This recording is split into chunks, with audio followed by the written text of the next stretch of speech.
Saat ini proses pembelajaran di Indonesia dilakukan secara daring. Di masa situasi wabah pandemi virus corona, sekolah menerapkan pembelajaran jarak jauh. Materi dan tugas diberikan secara online. Namun, aktivitas belajar di rumah tidak sepenuhnya mudah untuk diterapkan.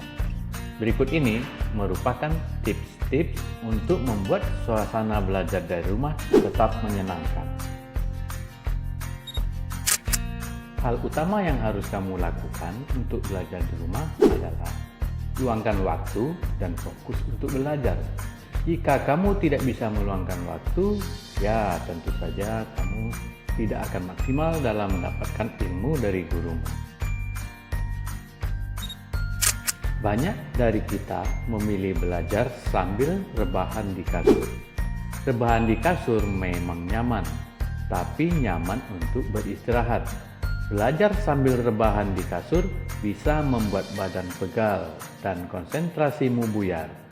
Kamu juga bisa tertidur pada saat belajar sambil rebahan.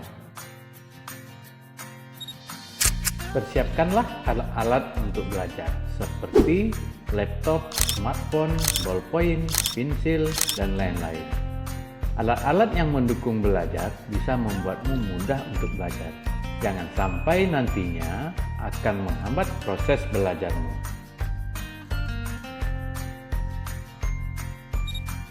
Instalkan aplikasi pendukung yang digunakan untuk proses pembelajaran. Silahkan sesuai dengan sistem yang digunakan oleh gurumu.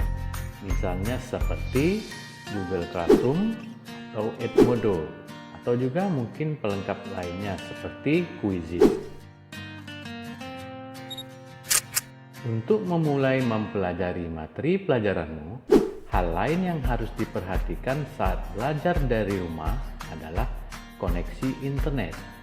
Koneksi internet yang baik akan memudahkanmu untuk tetap terhubung dengan guru saat belajar dari rumah.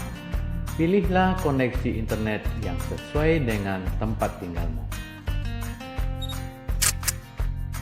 Belajar tentunya akan membuat tenagamu terkuras. Meskipun secara fisik tak banyak bergerak, tetapi belajar menguras tenaga karena berpikir. Supaya tetap semangat dan tak lelah saat belajar, sediakanlah cemilan dan minuman secukupnya. Belajar di rumah pasti tak akan luput dari gangguan-gangguan yang membuatmu kurang fokus. Gangguan bisa datang dari televisi, video game, dan lain-lain.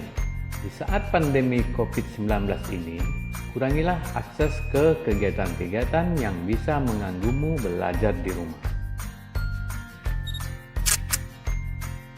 Supaya mata dan kepalamu tak pusing, perhatikan pencahayaan di tempatmu belajar. Jangan sampai ruangan minim pencahayaan, karena bisa membuat matamu rusak dan kepalamu pusing. Selain itu, belajar di tempat yang redup atau cenderung gelap akan membuatmu malas dan cenderung membuat mata cepat letih dan mengantuk lebih cepat. Demikianlah beberapa tips untuk membuat suasana belajar dari rumah tetap menyenangkan. Sampai jumpa!